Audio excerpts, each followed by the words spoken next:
next comedian is a road warrior. He was originally from Seattle. He lives in New York now. He's here for the festival. He has also performed at the Sasquatch Music Festival. Give it up for Yogi Paliwal! Yay.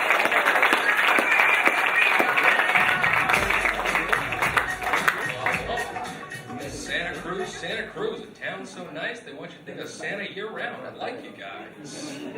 You guys seem fun. You guys seem good. I've been walking around your town. It seems like a place where when you walk around you think, is that weed? I think that's weed. And then you walk another block and there's like, no weed. Strange. That's weird. Totally was there. I feel like everyone in Santa Cruz is either old enough to think, let's go there to retire, or young enough to think, let's give up. Let's call it in. This is it. We're good. We tried everything else. This is it. We're done. We're finished.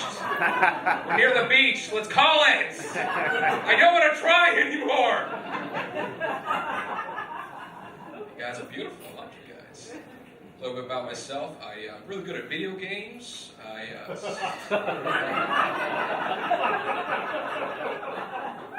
That kind of hurts. Okay.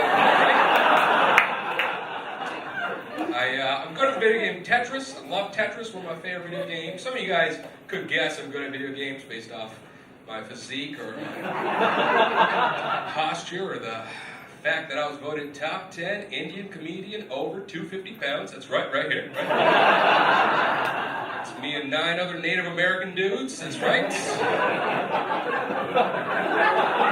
Yeah. Let's talk about that real quick. Why do we still call Native Americans Indian? Right? If I start calling Mexican people Chinese, no one's cool with that. That's not like an okay thing we're all about. And it's frustrating, like I grew up in Seattle and where like there's a lot of white guilt because the towns we're around are named after the people we took the land of. Like it's pretty clear. And maybe I could forgive it if if India was a small country, not a lot of people, like nobody really knew about it, sure, maybe I could forgive it. But there's a billion of us. And also, our society's very old, it goes back very, very far. You know what? We created buttons. The mathematical concept of zero is created by India. The concept of nothing was nothing before we showed up. Guys, we got our own ocean. Got a little bit of a groan on that. Indian Ocean, guys. Indian Ocean. You guys got tight on me for no real reason. Indian Ocean, come on. Come on, geography. It's weird. It's messed up. I don't get it.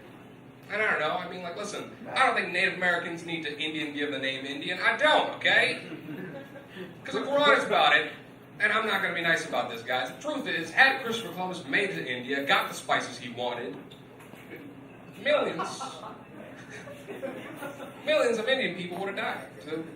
What happened here, what happened there? It went crazy. So in theory, the population of the Native Americans and the landmass of the U.S. is kind of the body armor to the bullet of Western culture. We dodged a bullet in a blanket. It worked out. But I'm more pissed off about, what about the Mexican people? I'm not just because they're Mexican. What about the fact that Mexican people... the fact about the Mexican Americans that got kicked out of the southern parts of the U.S. What about them? Where's their reparations? Native Americans got casinos. They're doing not all right, but okay, I guess. No one's cool with it, but I guess we're cool with it. But what about Mexican reparations? I figured it out. Calm down, I got this. You know what Mexican reparations are? Mexican restaurants. You know why? Because I've spent $9 on nachos, and they give you chips and salsa for free. But I feel like this is the reason why other countries hate the U.S. Not like the wars and the politics and the Kardashians. These little things. Like, I think our flag is a big reason other countries hate the U.S. Too many stars on our flags, guys. 50 of them. Too many. No, the flag's got that. And I know some of you thinking, well, Yogi, in this country, we had 50 stars on the flag because we had 50 states. Sure, that's true.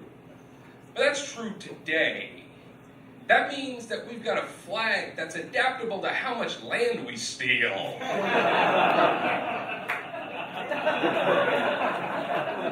And the 13 stripes represent the original 13 colonies, being like, hey, we had 13, now we got 50. If you want to fuck with us, we're just going to take what you got. And the red stripes represent the blood we're willing to spill to take it, and the white stripes represent the race of people doing the act, and the guilt generations later are going to feel for that. You know what the blue represents? How we all feel right now. You guys are fun. I like you guys. I'm a huge fan of music. I like music a lot. He was mentioning I performed at a music festival. Just told jokes, but I was there, you know. I love music, guys. I think seeing art's important. I love the band Outkast. I like to think when the band Outkast goes on tour and they play the song Hey Ya, and they get to that part of the song where they go, what's cooler than being cool? And the audience yells, ice cold. That one guy in the audience every night just yells, 0 Kelvin! You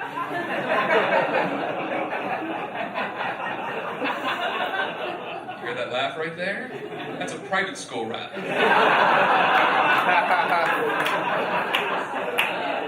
It's a laugh that said I had sweater money growing up. Remember that, okay? Love concerts, though. I think the best concerts have confetti. I don't know why we're not talking about confetti more often. I love confetti, guys. I love confetti because confetti's trash that for a moment believes in itself.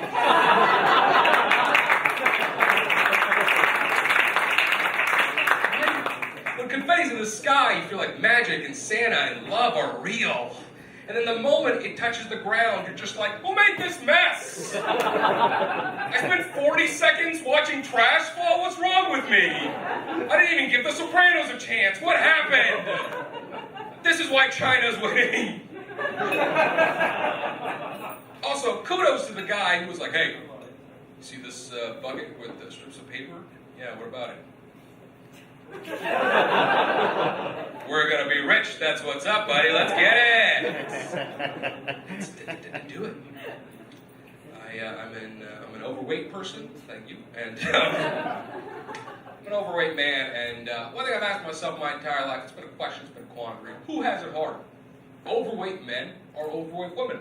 It's a question I've asked my entire life. I don't know. I can't speak for women, I'm a man myself, but it must be very difficult to be an overweight woman. With how the media portrays women with Photoshop showing perfect women, to how socially you must feel with other women, to the shackles the mind creates that's stronger than any physical cage, it must be very difficult to be an overweight woman.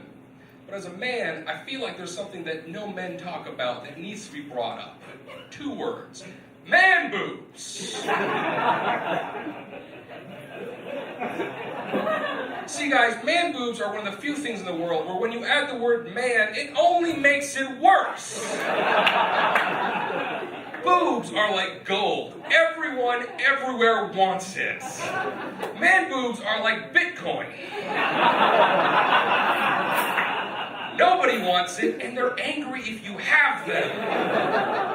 Listen, a woman can gain so much weight for your whole self-esteem. I understand that. But a woman can't gain so much weight. She grows the appendage of the opposite gender.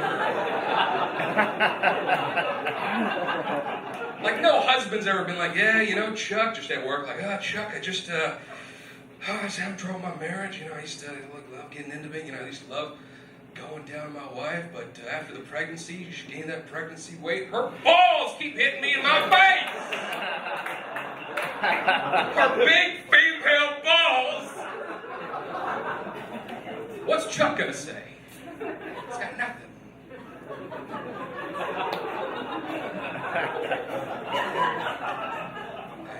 I was doing this show in New York, and I was talking to this woman, and talking to women, and she's brunette, had glasses, and she was short. She was like, oh, you know me, I'm just like your atypical Jap. And I was like, did you just say Jap? She was like, yeah. I'm like, are you Japanese? She's like, no. I was like, what, I don't, she's like, oh, sorry. You're thinking, no. Jewish American princess. It's a colloquialism more common on the East Coast. And for a second, I thought I was wrong, but no! You can't just do that! I can't be like, oh, you know me, I'm just your atypical fag, fashionable and gregarious. That's not a thing. Also, if you're saying Jewish American princess so often in your life, you're forced to shorten it to a racial epithet against Japanese people, you're not being a Jap, you're being a cunt. And I don't mean a Canadian utopia that's never been traveled. I mean a clearly uneducated New York trash. I'm Yogi Paliwal, thank you very much.